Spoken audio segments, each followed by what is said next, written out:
know some people are probably thinking, because we're talking about butters and oils and going, and they're probably like freaking out a little bit, like, oh my God, that's so calorie dense and you could overeat. But here's the thing, where you get in trouble with all these things is people add that to an already high processed food diet and over consuming. And then they're also having oils and butters and stuff on their food.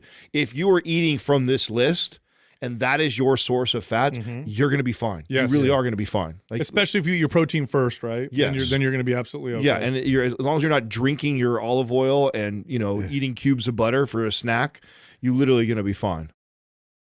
All right, check this out. Here's what we're going to talk about today. The best foods you can eat for your physique. This is based off of our experience training clients. These foods tend to lead to great outcomes. So I think we should list them out. I think we constantly on the show tell people that, we would just advise clients eating whole foods, and we push people away from the process, and just doing that alone, they would get in great shape and all the results that they would have. But what we haven't done before is give a list of some of our favorite proteins, fats, carbs, and what foods would we encourage our clients or personally ourselves to eat. And so I'm actually really excited to talk about this, because the list, as we are building, is literally like, these are all the foods that I rotated through, like competing. Yes. In fact, the idea was, let's make a list of, a relatively short list, but give people still variety. So like we listed 14 foods that literally, now you don't have to do this, and we know that life includes more variety and whatever, but if you did just stick to these foods here, you'd have a very good diet. In fact, if you just stick to these foods here, you without counting calories or anything like that, you're probably going to end up relatively lean, relatively fit, because they're so nutrient dense, they produce satiety, and they're very valuable. They're Especially sometimes it's not. Yeah, sometimes it's just nice to not have a ton of options. True. It's really limited,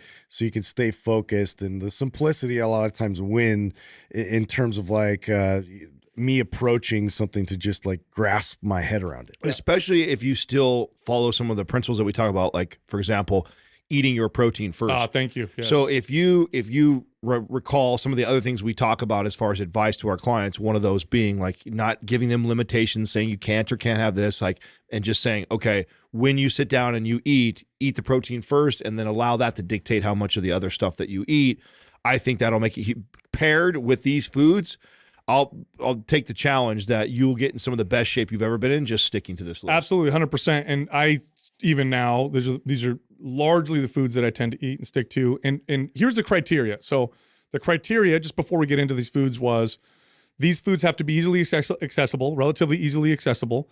For the most part, almost all of them easily digestible for most people. Okay, so there's one food on here where you might have an issue with digestively. But for the most part, all these foods, for most people, can digest them very easily. Relatively inexpensive. So what we didn't want to do is list some weird, tropical fruit that, you can't barely find or whatever that, we want to list foods that— Exotic acai thing. Yeah, realistic, accessible, nutrient-dense, healthy, and taste good. And these foods all taste good. So we're going to start with the proteins, the foods that make up kind of that protein category. And number one on the list has to be eggs. Absolutely has to be eggs. It is one of the world's most perfect proteins. Scientists have said this for a long time. The amino acid profile is incredible, meaning we all know that if you eat a high protein diet, the protein sources don't make that big of a difference. But if you don't eat a super high protein diet, the sources make a big difference. Egg proteins stimulate muscle protein synthesis typically more than other proteins. Also, whole eggs, the yolk in particular, is full of natural cholesterol, which is great for strength and recovery. It's not bad for you. That's what they used to say, but now we know that's not true. And packed full of nutrients, including choline, which now they're starting to say should be declared an essential nutrient. Exceptionally great for the brain. So eggs for sure. Now, what are some of your favorite ways to eat eggs? Are you somebody who will hard boil them, snack on them through the day? Are you somebody who will scramble them up and overeat? How do you like to make There eggs? is no way I don't like eggs. I like them all, but my favorite is Hard boiling over easy. is so convenient. Boiled, like you said, for snacks and things, to constantly have that accessibility to it. I think that's a great way to use it. So I want to combine this one with the second one because of how I utilize my eggs. The only drawback I would say of eggs is, even though it's this perfect balance, it takes a lot of them to get a high protein meal. Right? Yeah, you have to eat like between 4 to 6, right, depending on your protein. At least that's still not a high protein meal. Yeah. That would be a good protein meal, right? Not high, not 40, 50 grams. Like you want 40, 50 grams, you're having to eat 7, 8 eggs, That's right, to get up there. So, and most people don't eat 7 or 8 eggs. So the second source of protein is your meat source, right? So your chicken, your steak, your ground turkey, beef, like these are fish. We keep fish, right? So all those are, and so what I like to do is, since those are traditionally ate at lunch and dinner, I love to always save some of that meat and put it in a scramble in the morning time. Because most people, when they cook, there's always like a little bit of leftovers. And so Katrina and I, when we prepare our dinner, any of these meats, we always choose from that. We always over prepare for what we need for dinner, because we take that leftover and then I'll make it into a scramble. And you combine it. Yes. Yeah. Have you ever had smoked salmon with eggs? Really good. Like what they call it, lox or whatever. Lox, yeah. Exceptionally good. Animal proteins or animal sources of protein, so like chicken, beef, pork, fish, very, very high quality protein. And animal meats are the most nutrient dense foods you'll find on the planet. Now, some people may be like, what? I thought it was the goji berry or the whatever. No, you can literally, now I'm not recommending this. This is not what I don't think this is ideal. However, if you were stuck on an island and you had to pick one food to eat for the next 6 months and not die, it would have to be an animal meat. You could literally go steak. I'm just gonna eat steak, and you would not very likely, or very unlikely, I should say, to have any nutrient deficiencies. You can't do that with any other single food. And that's because it's so nutrient dense with the B vitamins and iron and everything else in there. And people say, well, what about vitamin C? Fresh meat so when you have fresh meat, it is anti-scurvy, meaning that if you eat fresh meat, it does help solve scurvy, and studies have shown this. So it is phenomenally nutrient dense. And of course, it's hard to find a protein source that's more concentrated, easier, better than these animal sources. Nothing's really more bioavailable. It's like it's all the work has been done for you, and you're now reaping that from the animal. And extremely satiating too. Very satiating. Because of the high protein and fat that's in most meats, then you're also going to feel full and good after you eat that meal. And that's part of the trick and strategy of making sure you eat that first. And this is one of those things that, again, I didn't have to tell clients, how many ounces exactly they needed to have of it, or what they couldn't eat, like don't have any of these carbohydrates. It was like literally just make sure we're getting a good source of protein and eat that first, and all the other stuff started to fall I would tell clients, depending on what their protein goals were, make sure you eat 30 grams of protein in your meal first, and then eat the rest. And all of them were like, I can't finish the rest of the meal when I do it that way. Yep. And that's it. And it's not even, you're not even trying to cut calories. But you also, I want to emphasize this, get the nutrients that you need. Because one of the problems with eating less is you also get less nutrients, but not if you eat nutrient dense foods. Animal meats are the most nutrient dense foods you can find on the planet, or some of the most. All right, the next one, this is the only food, one of the only foods in the list that you may have an issue digesting. But if you don't, it's a superfood. And I know there's been a lot of propaganda and information. Totally, it's all garbage. The truth is, this is a superfood, and it's whole milk. Whole milk, especially well-sourced whole milk, like raw milk from healthy cows, for example, is exceptionally healthy for you, so long as you can tolerate. I can't have dairy, so this is not for me. But if you can tolerate dairy, you have an excellent source of fat, protein. You even have some sugars in whole milk. In fact, there was a study that compared milk to protein shake for recovery and protein synthesis, and they found identical. I think it was actually chocolate milk they did it with. Yeah, did they do that? Just because the extra sugar. yeah. But whole milk is exceptional. It's cheap. You drink it. It's got nutrients in it. And I say whole milk because studies are showing that fat-free milk, in the 80s and 90s, a lot of kids and families drank fat-free milk because we were told fat was really bad for you. Turns out fat-free milk actually resulted in people having issues with bone strength and density and stuff like that, because you need the fats to absorb the fat-soluble nutrients. Yeah, you're left with the lactose at that point. You're lactose and protein. That's it. And none of these fats that help you absorb fat, soluble Do you know nutrients. the statistics on people that actually have an intolerance to milk, but if they were to actually drink raw milk with the natural digestive enzymes that are in it, that they end up cooking out of it when you homogenize and pasteurize it? Yeah. So what happens is, like, how many people actually would probably be okay with milk if they had that source? It's a sizable minority. It's not a majority, but what happens with milk is you have lactose in there. And so a lot of people who can't tolerate milk, it's the lactose that they have issues with breaking down. Raw milk from healthy cows, right, good, well sourced, contains some of the lactase enzyme already in there. And so it's easier to digest for some people. Now, another thing you could do is you could also take a lactase pill, which is just the enzyme. Very cheap, by the way. You can buy them at the store, and then have milk, and you're totally fine. I have an intolerance to dairy proteins. So I can have lactose-free milk, all that stuff, and it would still bother me. So there's a nice chunk of people that no matter what, they can't do dairy. And I've also heard goat milk is an option for people. For some people. Yeah. In terms of an alternative that they can actually digest better. Right. Hey, what's up, everybody? Here's the giveaway for today's episode, MAPS Powerlift. It's a powerlifting workout program to help you hit new PRs in your bench press, deadlift, and your squat. Here's how you can win. Leave a comment below in the first 24 hours that we drop this episode. Subscribe to this channel. Turn on notifications. If we pick your comment, we'll notify you in the comment section, and then you'll get free access to MAPS Powerlift. Also, we got a sale going on all month long. The RGB bundle is 50% off, and MAPS Suspension is 50% off. All right, so the RGB bundle includes MAPS Anabolic, MAPS Aesthetic, MAPS Performance, and Kettlebell for Aesthetics, the Sexy Athlete Modification, and the Butt Builder Blueprint. Okay, so that's all in the RGB bundle. That's 50% off. And then MAPS Suspension is a suspension trainer workout program. So if you're interested in the 50% off, go to mapsfitnessproducts.com and then use the coupon code July50, July50 with no space for the 50% off discount. All right, here comes the show. So let's get to the vegetables, okay? Now, a lot of people, we are told, or mainstream media or fitness nutrition media, that kind of stuff will say, vegetables are the best sources of nutrients. In some cases, yes, but really what you're getting with vegetables, are fibers, digestibility. It helps things move through the body. You are getting some nutrients. I'm not going to say that you aren't. There are some nutrients found in vegetables that are pretty cool, but really what you're looking for are easily digestible vegetables that help you process the proteins or whatever that you ate. And so the first one in this category of vegetables are leafy greens.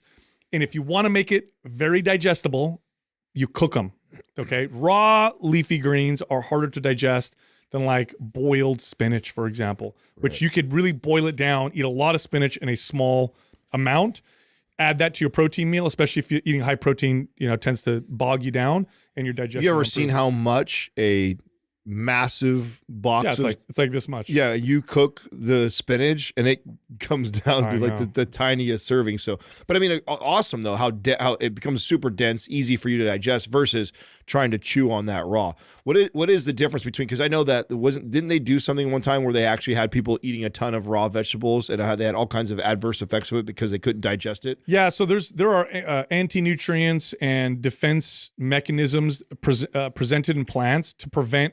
So plants can't run away like animals can, right? And they can't bite you or whatever. Some of them can't, most of them can't.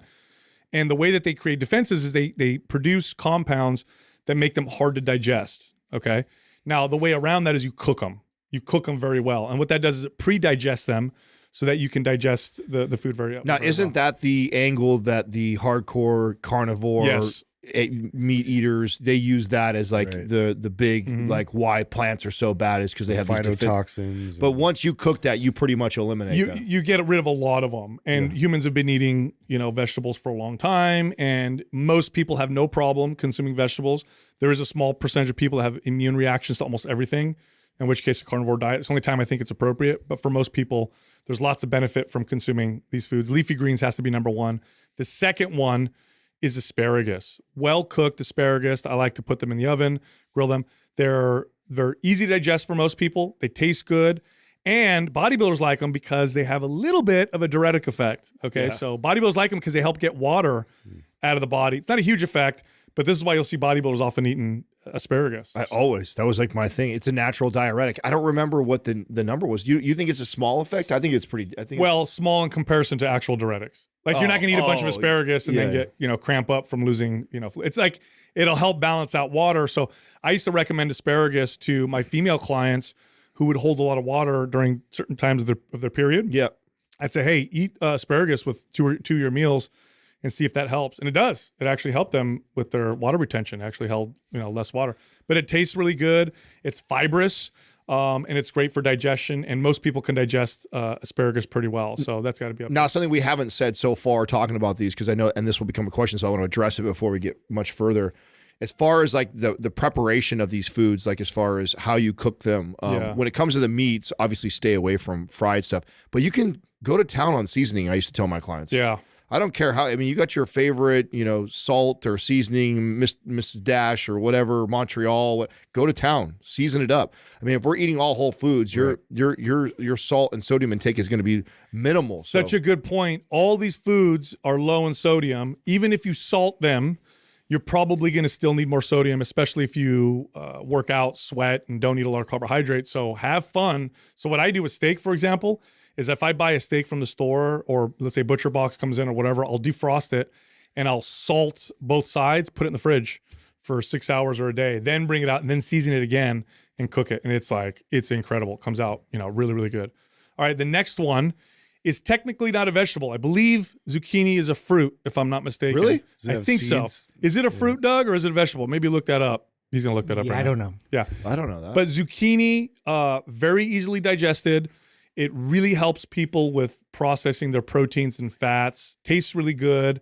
And it's another bodybuilding food. Bodybuilders definitely like their zucchini, and I think it's for that reason. It's considered a fruit. It is a fruit, yeah. I did not know that. By the way, fruits tend to be, because fruits are the part of the plant that the plant wants you to eat, fruit is always better tolerated than vegetables for most people. Much easily But digestible. zucchini's got like these vegetable properties because of the fiber, the way it tastes. And so I love zucchini. And I have never had a client that had any issues digesting zucchini if it was cooked really well. Maybe raw, but cooked well. Well, along the lines of fruit, here's the one that I think can creep up on you on calories and sugar if you just eat all fruit. I used to tell my clients to stay, I wouldn't even consider zucchini. So now I would now say this, zucchini and berries. Berries are great. Because berries are high in fiber, high on antioxidants, and the ratio of fiber antioxidants to calories is the lowest of all fruits. Yeah, you could eat a lot of raspberries or blueberries. You don't get a ton of calories,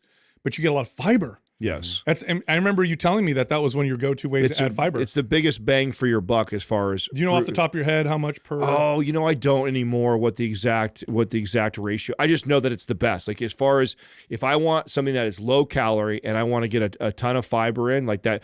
Obviously, vegetables would be higher in fiber and lower in calorie. But I mean, I'm getting fruit too, so I'm getting the benefits of the antioxidants, and I get something that I can enjoy. Like having a big old cup or 2 cups of blueberries is not that high of calories. So no, that berries are the superfoods of the plant world. And I remember when first it was goji berry, then it was what was that one? What's that one from Brazil? Acai berry. Yeah.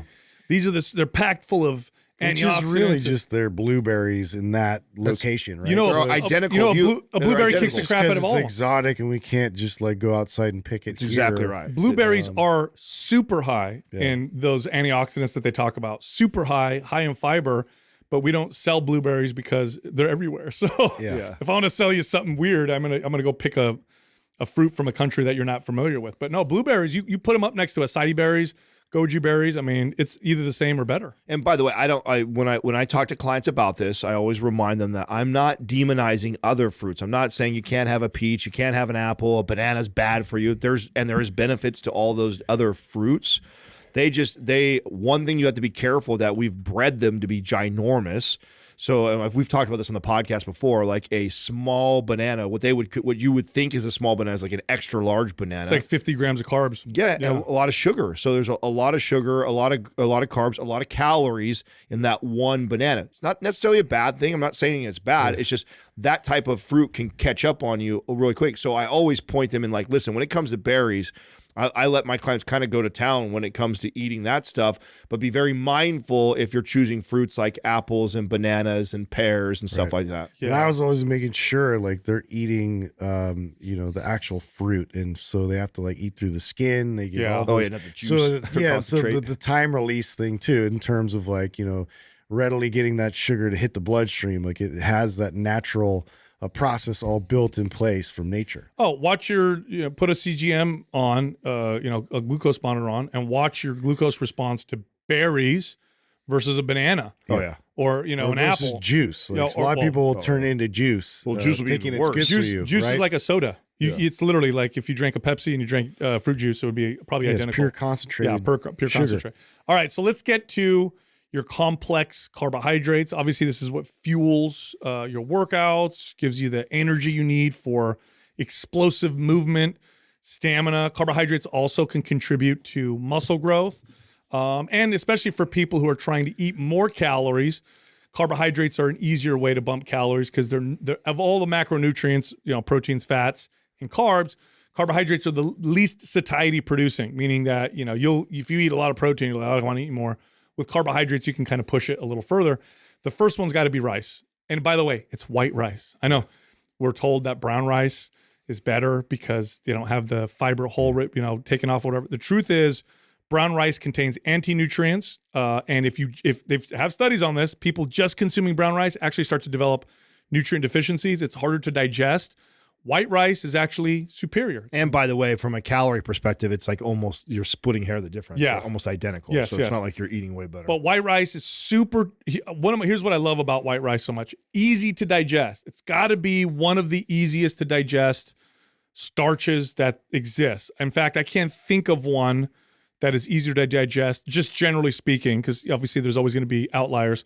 But generally speaking, it's got to be the easiest to digest that I can think of. It's very starchy, so you can get good, nice source of starchy carbohydrates that'll fuel your workouts. It's cheap. One of the cheapest foods in the planet is rice. It's got a long shelf life, so you could buy rice in a bag, leave it in the cupboard, and it's going to last you a long time. And it's versatile. You can make it so many different ways. It pairs with everything. Yeah. It goes so good with everything. Back to my breakfast hack, depending on if I'm trying to stay low calorie or I'm trying to bulk or whatever, I'll add rice to that. So I've got my meat and eggs in the morning, and if I'm high calorie or I'm high carb that day, I'll load it with a cup of rice in there. Also, another reason why I really like it, when you make rice, you have to measure it. So it's like one of those foods that that you train yourself to measure. Yeah, because you have a cup. So you know how much you're making, and it's really easy to titrate that. Like if I have a client and I know they consistently use rice, I can go like, hey, you know what? Instead of we've been consistently doing a cup of rice in all those meals, let's cut that down to a half a cup of rice. Hey, let's bump it to a cup and a half of rice. Yes, and here's a cheap, muscle building, nutrient dense, like easy to prepare, again, inexpensive food. You do rice with ground beef, scramble, throw in a couple eggs, and then on the side you could have your cooked vegetables, and you got everything right there. You literally got your proteins, your fats, your starches, your vegetables, and it was cheap. It was inexpensive, and you could produce it in bulk and make a bunch of meals, so you have your things set up for you. Crack an easy egg over the top of that, and you've got a great breakfast food right Delicious. there. All right, so this next one was not a food that anybody ate when I first got into fitness. Later on, blew up everywhere. It's because it's hard to say. Yeah, it's quinoa. Quinoa. Quinoa. No, quinoa. Quinoa is another gluten-free, I think it's a seed, if I'm not mistaken. Right. High in carbohydrates, nutrient dense, Isn't easy there to a bit digest. of protein in there? A as decent well? amount of protein. Yeah, it's got a little actually. bit of plant protein in there. Compared to most of the carbohydrates. And so this I love for my clients that had a hard time eating larger portions of meat. So this would be an example of where I would recommend quinoa over, say, rice. Like let's say Because it would add a little bit of protein. that's right. So if I have a client who's like, man, Adam, eating any more than 4 ounces of meat is just so hard for me. They have a hard time consuming that much. Then I would add like the carbohydrate I'd want them to have is quinoa, so I can help bump the protein intake. Yeah. with that. Now you know what I like quinoa? I like quinoa pasta. They make quinoa like pasta tubes or shells or whatever. Yeah. And I like it because obviously now you get the versatility of making like a pasta. It's gluten-free. Gluten-free. And it tastes pretty good. Now, of course, it doesn't taste exactly like your regular, wheat-based pasta So or is whatever. this a sprout, technically? I think it's a seed. Maybe Doug can look up Seed or quinoa. sprout? I want to say it's a seed. I know it's considered a grain.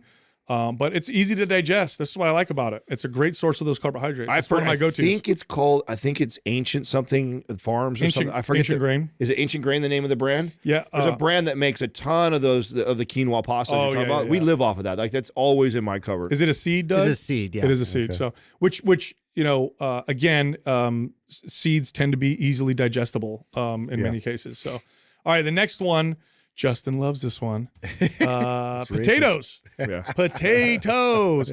Yeah. Potatoes are cheap. It's a very inexpensive, very high in starch. Yeah. They've got prebiotic fibers in there, meaning that you can eat a potato and feed your microbiome. High in potassium. It's actually quite nutrient dense. In fact, again, not recommended, but there have been people that have survived off just eating potatoes for relatively extended periods of time.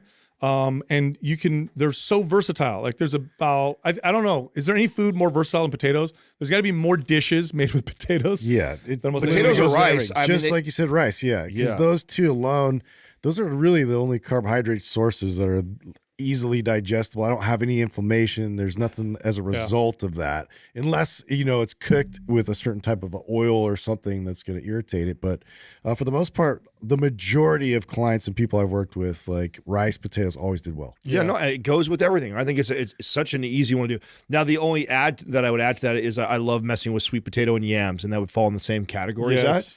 A little bit lower calorie, right? And even more like as far as digestibility, and also you talk about glucose stuff, so lower on the glycemic index, so you'll see even less of a spike. I actually I digest sweet potato better than potato. So do I. If I'm gonna eat like 30, 40 grams of carbs, potatoes are fine. If I'm pushing it like 70, 80, then I'll go sweet potato because it's easier to digest. I think the prebiotic compounds in potato, the starches, feed the microbiome a lot, or maybe too much for me, and I'll get a little gassy.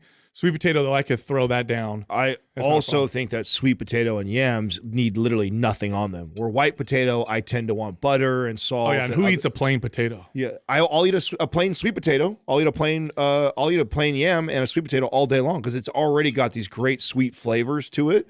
So it really doesn't need anything. Maybe a little bit of salt, maybe a little bit of butter if you really want to spice it up. But a regular baked potato tends to be a little bland and dry, and we've trained ourselves to have cheese, sour cream, and all this stuff on it. So here's an easy way to make a potato that I used to do back in the day when I would work in gyms and I had 10 minutes to eat, and I would eat 7 meals a day. I would bring potatoes for my carb sources, and it's super easy. Here's what you do: you take your potato, you wash it, you wrap it in a wet paper towel, put it in the microwave, 4 minutes, take it out, turn it over, 4 minutes. It's a baked potato in the microwave. Yeah. Super, super easy. Peel the skin off. It's already cooked, and you can add your butter. Did you say poke all the holes in it, or no? I didn't hear you say that. No, I didn't poke. Oh, yeah, you poke holes with a fork in it if you want to cook it right. Oh, really? Yeah, that never exploded for me. Really? Yeah, no. Yeah, you poke holes in it. It'll cook the center of it better too. So you take a fork and you stab it with a fork all the way around. Do the same thing. Oh, there you go. And then I never did that before. You learn something new every day. Are you kidding? You microwave right, dude? What's going on with you? My mom did all the cooking. What button do I push on the microwave anyway? All right, so. Now let's get into the fats, all right? So you're probably thinking, why would you add any fats? Because they're essential. Fats are essential. If you don't eat them, you'll die. You need essential fatty acids. And fats literally become the fat in your body, okay? So the types of fats you eat are actually extremely important. And I learned this from Max Lugavere. He really communicated this very well, whereas if I have a high protein diet, the protein source doesn't make as big of a difference. If my calories are low, carbohydrate sources don't make that big of a difference, except for maybe my energy and appetite. But fats always make a difference. Low calorie, high calorie, healthy diet, unhealthy diet. These fats literally can produce or reduce inflammation, and they can help nourish the body or cause issues. So fats, very important. Let's start with the first one, raw nuts. Raw nuts are an excellent source of healthy fats. Now, why raw instead of roasted? Roasting them actually degrades some of the fats and makes them a little bit less healthy. Not that big of a deal, so roasted's fine too. By the way, peanuts are not a nut. So someone may hear this and say, well, eat peanuts. Peanuts are actually a bean. Blew my mind. They're a legume. I didn't know that either. You guys didn't know that? Learning so much today about food. Oh, wow. Well, you taught me about microwaving. How is it called a peanut and it's not a nut? Isn't that funny? That's so stupid. No, it's literally a legume. It's a bean. They grow underground. Huh? They grow underground. There's not peanut trees? No, there's peanut plants, but underneath the roots that's where the peanuts are. Yeah, if you think of the shell of a peanut, it's like a green bean. It does or look whatever. like a bean, but Yeah. it's crunchy. Yeah, well, because they roast the shit. They roast them. Wow, and neither one of you guys do that? Yeah. This is Yeah, great. no idea. Peanuts are Okay, one of my no- favorite nut. No, Right, I'm like, you so thought it No, was it's your right? favorite bean, bro. Yeah, it's your favorite bean. Yeah. We actually didn't put beans on this list, and I actually would have beans on this list. You too, know by the why? way. You know why I wouldn't put beans on the list? Why? Because they can be very nutrient dense. They can be high in protein. Digestibility is always iffy with beans. You got to really prepare them well. You gotta soak them. You got to soak prepare them them well. overnight. and mess you Soak up. them over. You gotta Soak deal them with the overnight. gas. Look, there's the beans underground. I mean the peanuts Potatoes. underground. Wow. No, that's peanuts. What? Oh, it looks like potatoes. Yeah. You thought there was a potato tree? I mean, a bean excuse me, a peanut No, tree? potatoes grow underground. No, I Yeah, don't they think do. there was a peanut tree. Dude. Yeah. No, but raw nuts. So walnuts, Brazil nuts, really good, high in selenium. Now, the one here's of all the things that we have on this list, this is the one though that I would probably caution my clients the most with because nuts can sneak up on you calorie Well, yeah, you wise. snack on them all day. Oh yeah. Yeah. So this is the one where like I love those little tiny sandwich bags where like they're really really small. This is the one I measure out. Yes. Yeah. Because you could say I mean I last night I had Well, just like chips, you'll just keep. last grabbing night I them. had pistachios, and so I've obviously weighed and measured like every food that I ever eat, right? So I know like what 400 or 500 calories of pistachios looks like, and it's actually not as much as you would No, think. it's like this much. And so I use like my little red cup. I use two plastic cups, and I pour the serving of what I think is around 400 or 500 calories, and I walk away from it. Otherwise, if I did the bag, I would go through four or five times that serving. There's a couple hacks you could do with nuts that'll help with this. One, eat them raw. Roasted are way more palatable, and you'll overeat them. Raw, you actually find yourself eating less because it's not like so tasty, right? The second thing is to buy nuts in their shell. And you actually have to crack the shell in order to eat it. It actually really reduces how many you eat, and it slows you down. Yeah. Like if you have to break pistachios out of the shell or walnuts out of the shell, you're not going to eat nearly as many as if they're just ready to eat. Sure. Right out of the bag. Sure. By the way, do you guys know cashews are not a nut either? Wow. Yeah, I think they're a fruit if I'm not mistaken. Look that up. Doug. Cashew, a fruit? I believe so. I Really? want to say it is. Yeah, maybe I got that one wrong, but I know it's one of my favorites too. But I don't think it's a nut. Look that up, Doug. It's one of the high. It's if it's nut or not a nut. That's so crazy. It's in the mixed nut thing. What is it, They're Doug? classified as a type of tree nut. Oh, they are. Well, I was wrong then. There you go. I got it wrong. My bad. Miss. One out Son of of a two. bitch. We'll edit that out, Andrew. All right, here's another good fat. Avocados. Yeah. Avocados. Eat them while they're still available, everybody. It's a 'cause fruit. We're running out. But anyway, avocados are excellent source of both fat and fiber. Yeah. It's a great source of fiber and potassium, and they go good on tortilla. What do you tell us, chips. Doug? Some more interesting information. The fruits of the cashew, almond, and pistachio plants are not true nuts, but rather classified as drupes. Drupes or drupes are fruits that are fleshy on the outside and contain a shell covering a seed on the inside. So I was technically. You were kind of right, actually. That's all right. That's as good as we're gonna get there, Doug. All right.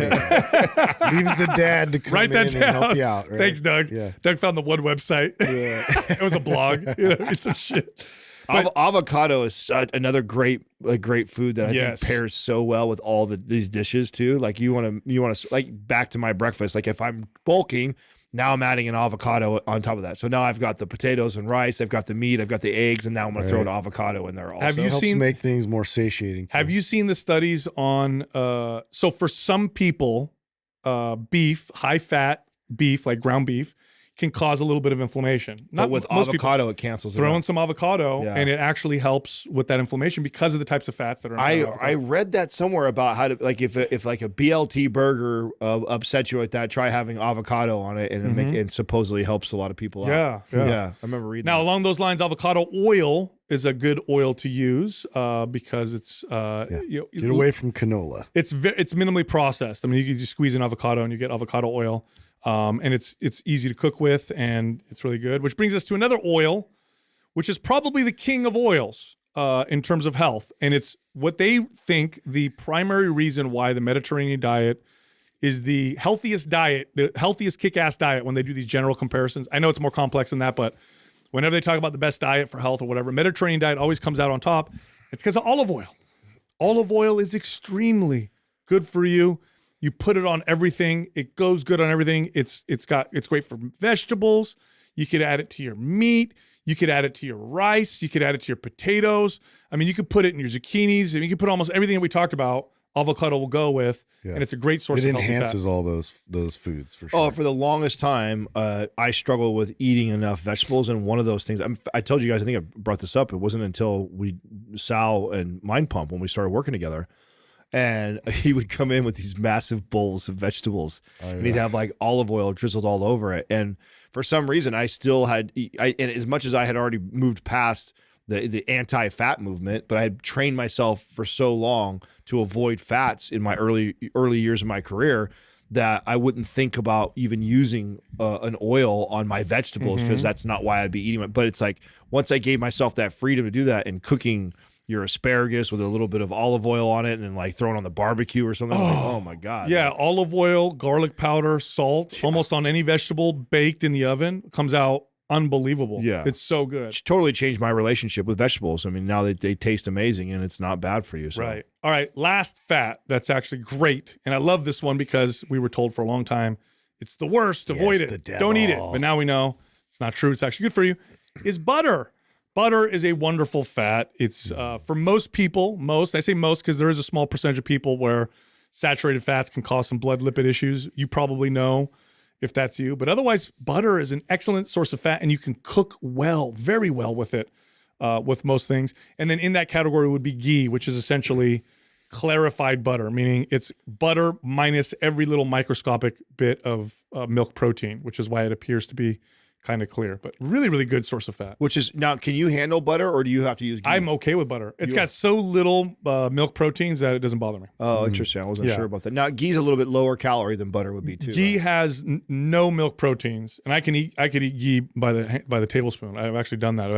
I love the taste of ghee. And I know some people are probably thinking, because we're talking about butters and oils and they're probably like freaking out a little bit, like, oh my God, that's so calorie dense and you could overeat. But here's the thing, where you get in trouble with all these things is people add that to an already high processed food diet and over consuming. And then they're also having oils and butters and stuff on their food. If you are eating from this list and that is your source of fats, you're going to be fine. Yes. You really are going to be fine. Like, especially if you eat your protein first, right? Yes. Then you're going to be absolutely okay. Yeah, and as long as you're not drinking your olive oil and eating cubes of butter for a snack, you're literally going to be fine. Yeah, I mean, butter, flour, sugar, that's not a great combo. But butter, throw some salt on that, man, and you got yourself. It pretty much, again, just like olive oil, like butter enhances a lot of the flavors of everything. Even like steak is amazing. Well, that's why butter got a bad. I think why old studies show that it was bad because people who ate a lot of butter put it on all kinds of crazy shit. Basically, that wasn't good for you. So there you have it. 14 foods that literally, if you ate just from this list, now we're not recommending that. You definitely want more variety, but if you did, you'd be A-okay. You'd actually get great results. But here's the caveat. Make sure you have the right macronutrients. So if I say just eat from this list and all you eat is berries and rice, well, obviously you're missing your proteins and your fat. So hit your protein targets first. The fats typically take care of themselves. Then throw in your carbohydrates. Eat from this list, and you should get some pretty phenomenal results. All right, look, if you like our information, head over to mindpumpfree.com and check out all of our guides. We have guides that can help you with almost any health or fitness goal. You can also find all of us on social media. So Justin is on Instagram at mindpumpjustin. Adam is on Instagram at mindpumpadam. And you can find me on Twitter at mindpumpsal. How do I incorporate cardio and not lose muscle? I've seen people do this before where they'll start to lose the sharpness of their muscles or they'll start to lose the sculpt a little bit. And that's disheartening. But if you do it right, then you minimize that muscle loss or that metabolism slowdown. In fact, if you do it right, you can actually speed up your metabolism at the same time that you build stamina and endurance. You just have to be able to kind of program it properly. And the way to program it improperly is just to go and do as much cardio as you can for as long as you can. Right.